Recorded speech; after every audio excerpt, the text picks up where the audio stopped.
जिंदगी में रिस्क लेने से कभी मत डरो। या तो जीत मिलेगी और हार भी गए तो सीख मिलेगी।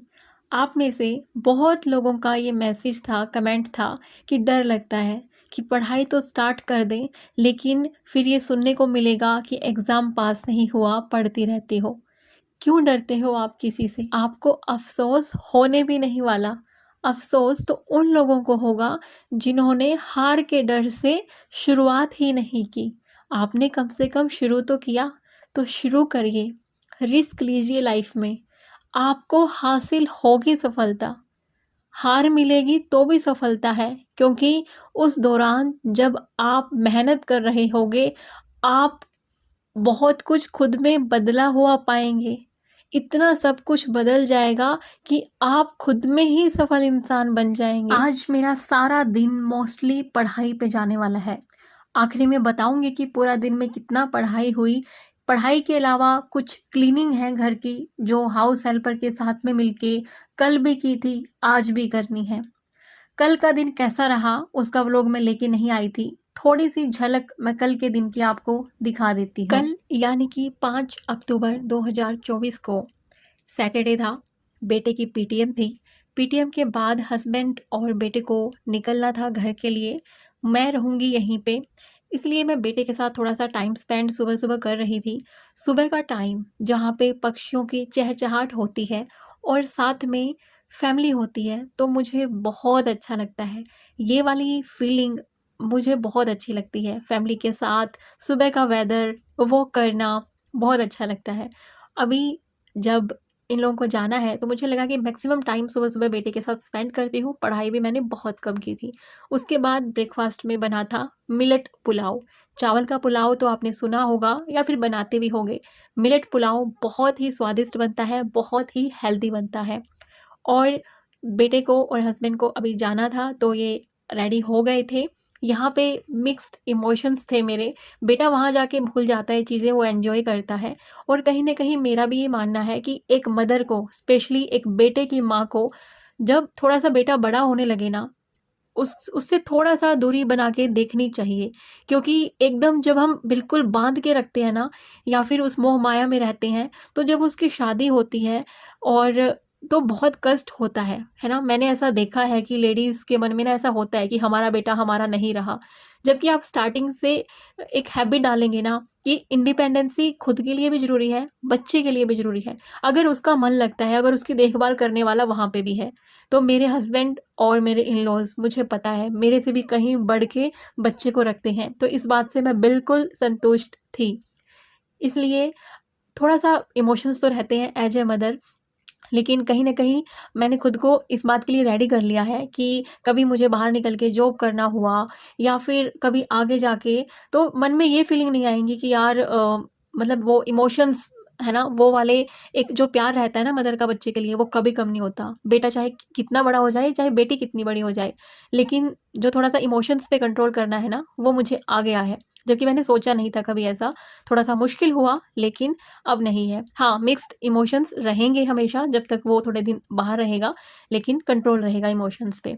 उसके बाद मैंने हाउस हेल्पर के साथ मिलके यहाँ पे की थी सफाई, और थोड़ा बहुत मेरा पढ़ाई हुआ था।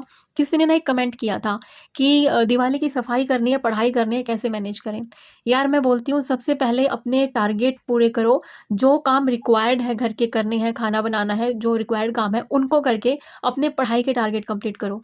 आपको जो साफ-सफाई करनी है दिवाली की, उसके लिए इवनिंग में भी आप टाइम निकाल सकते हो। देखो एक सिंपल सी बात है, आप पढ़ाई करके सफाइयाँ कर सकते हो दिवाली की, लेकिन आप दिवाली की सफाई करके पढ़ाई नहीं कर सकते। फिर आपका वो दिन मानो चला गया, क्योंकि थकान के बाद पढ़ाई होना मुश्किल है। लेकिन जब पढ़ाई करते हो तो माइंड की थकान होती है, बल्कि दूसरा काम करके माइंड रिफ्रेश होता है। शरीर में थकान होती है, उसके लिए आप रेस्ट ले सकते हो दिवाली की सफाई करने के बाद। लेकिन मैं कहूँगी यही, सुबह-सुबह भी जितना पढ़ाई के टारगेट कंप्लीट हो सके दिवाली की सफाई से पहले, वो ज़रूर करें, उसके बाद सफाई करें। आज का यानी कि 6 अक्टूबर का टारगेट मैंने कुछ ऐसा ही बनाया है कि घर की सफाई में टाइम देना है, लेकिन उससे पहले मैक्सिमम टारगेट अपने पूरे कर लेने हैं।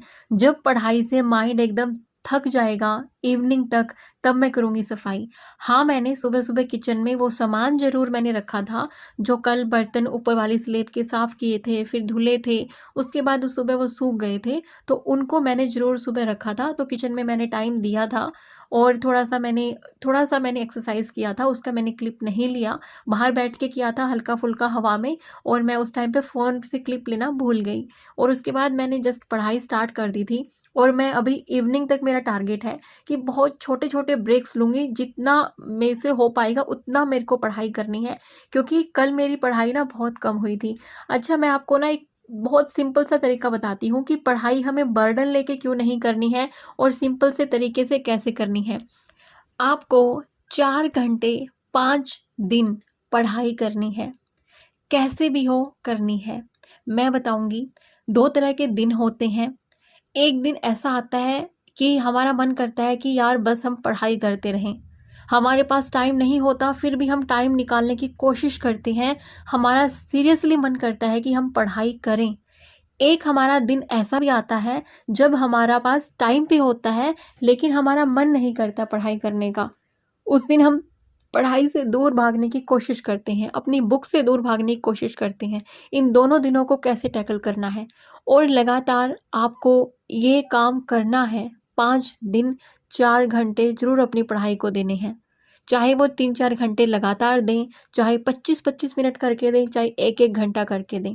देखिए, जिस दिन आपका मन नहीं करता पढ़ाई करने का, जैसे कि मेरा कल वाला दिन गया, जिसमें बहुत कम मेरा मन किया था, मिक्स्ड फीलिंग्स थी, और मैंने कोशिश करी कि ज़ीरो डे ना जाए। टाइम मिला है, साफ़ सफाइयाँ भी हो जाएँगी, और टाइम है तो मैं पढ़ाई भी अच्छे से कर पाऊँगी। तो मैंने क्या किया था कि मैं 25 मिनट की स्टडी कर रही थी, 5 मिनट का ब्रेक ले रही थी। जब भी पढ़ाई करने का मन ना करे, छोटे-छोटे चंक्स लेने हैं पढ़ाई के।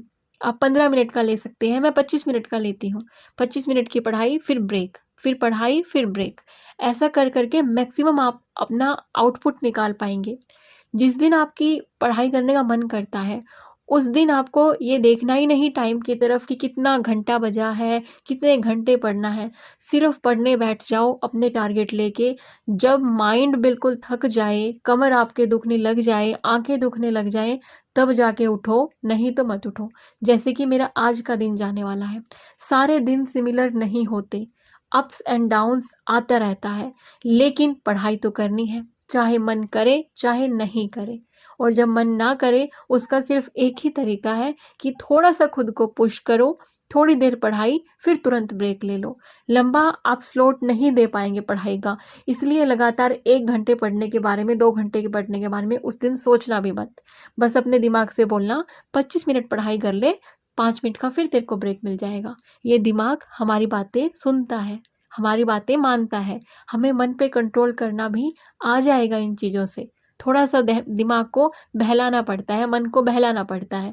वो चीज़ें आपको सीखनी पड़ेंगी, और आप पढ़ाई को बहुत ही इंटरेस्टिंग वे में कर पाएँगे जिस दिन आपका मन नहीं कर रहा, उस दिन भी। एक और चीज़ मेरे को आपके साथ शेयर करनी थी कि लाइक आपको लगता है कि ये 4 घंटे पढ़ाई करके 5 दिन में क्या होगा? मैं कहती हूँ छठे दिन जो कॉन्फिडेंस, जो आत्मविश्वास आपके अंदर होगा, जो मोटिवेशन खुद से आपको मिलेगा, वो आप एक बार करके देखो।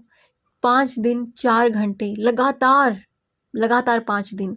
जो कॉन्फिडेंस आप में आएगा ना उस नॉलेज के बाद, जो आपने उस टाइम पे पढ़ा है, आप जब तक बीच-बीच में ये ब्रेक ज़्यादा लेते रहते हो ना, पढ़ाई नहीं करते हो, तभी आपका मन डगमगाता है, तभी आपको डर लगता है फेलियर का। जब आप लगातार ये चीज़ें करोगे, आपके अंदर कॉन्फिडेंस आएगा। पास होना, फेल होना ये आगे की बातें हैं, लेकिन एक कॉन्फिडेंस तो मन में रहना चाहिए ना कि हाँ भैया, मैं अपनी मेहनत कर रही हूँ या कर रहा हूँ।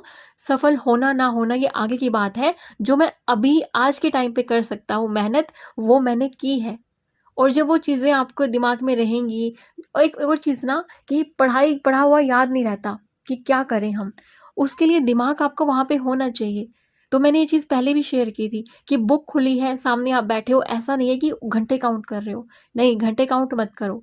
जो जितना भी आपका मन कर रहा है पढ़ाई करने का, जो टोटली फ़ोकस होके पढ़ाई होती है, सिर्फ़ वही आपके घंटों में काउंट होगी। जिसमें आप बुक लेके ऐसे बैठे रहे, कुछ सोचते रहे, वो आपके स्टडी आवर्स में काउंट नहीं होते हैं। तो जब भी आप बुक लेके बैठें, स्टडी टेबल, चेयर जहाँ पे भी आप बैठते हैं, उस टाइम पे सारा ध्यान सब कुछ भूल के पढ़ाई में ही होना चाहिए।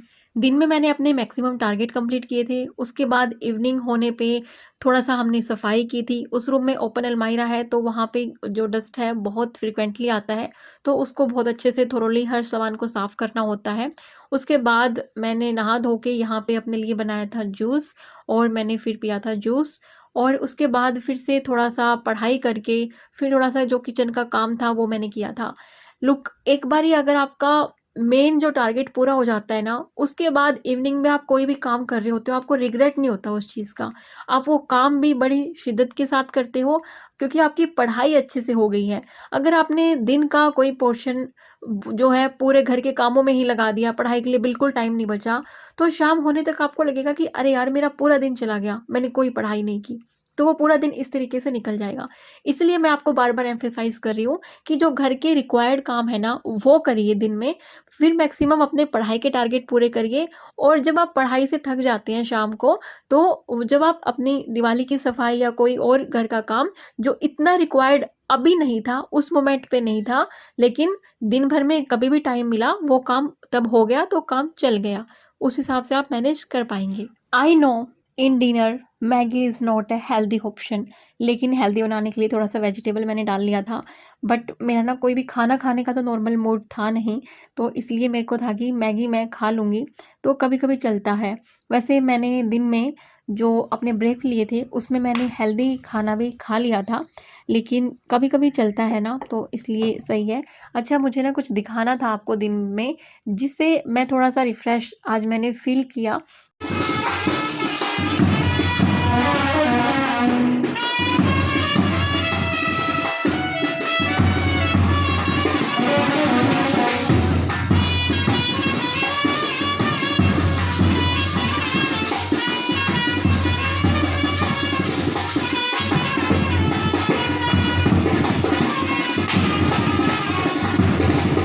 वैसे इस बात से ना इरिटेशन भी हो सकती थी कि पढ़ाई होते हुए ऐसे नाच गाना बजता है बाहर, लेकिन मेरे को पता नहीं गाने की धुन से इतना प्यार है कि मैं पढ़ते-पढ़ते बैकग्राउंड में म्यूज़िक चल रहा हो, और ऐसा म्यूज़िक तो पढ़ाई मेरी और भी अच्छी होती थी। यहीं पे ना जहाँ पे नाच गाना था, वहाँ पे कल रात को ना एक लड़के की शादी थी।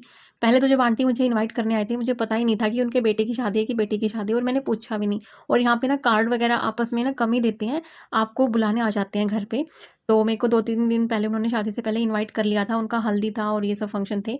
शादी में मैंने ना सूट रेडी अपना कर लिया था, बट पता नहीं क्यों एंड मोमेंट पे ना थोड़ा-सा मूड चेंज हो गया।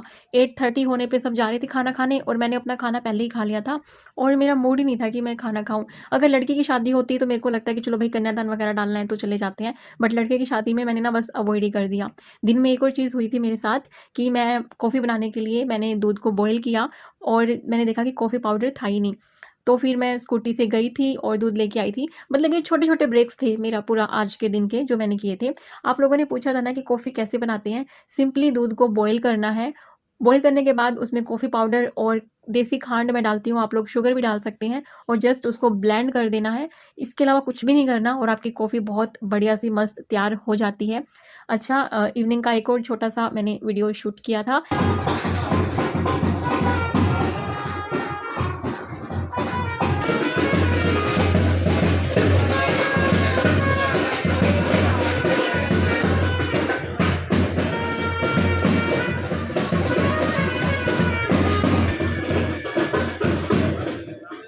और आज सुबह 6 बजे से लेके रात के साढ़े 11 बजे तक मेरे पास लगभग साढ़े 17 घंटे थे। इन साढ़े 17 घंटों में मेरी पढ़ाई हुई है 13 घंटे और कुछ मिनट्स, आप उनको 13 घंटे ही लगा लो। तो पहली बार ऐसा हुआ है कि 12 घंटे से ज़्यादा मैंने पढ़ाई की है। वैसे तो मैं 12 घंटे भी कभी-कभी करती हूँ, नहीं तो मेरी कोशिश रहती है कि 8 घंटे 10 घंटे इतना निकल जाए तो मोर देन इनफ है। बट कभी-कभी टारगेट रह जाते हैं, तो इसी तरीके से कंप्लीट करने होते हैं, बैकलॉग लगते हैं, फिर उनको कंप्लीट किया जाता है जब भी टाइम मिलता है। और इसी तरीके से 11:30 के आस-पास मैंने अपनी पढ़ाई को यहाँ पे सम अप कर दिया था। Good night.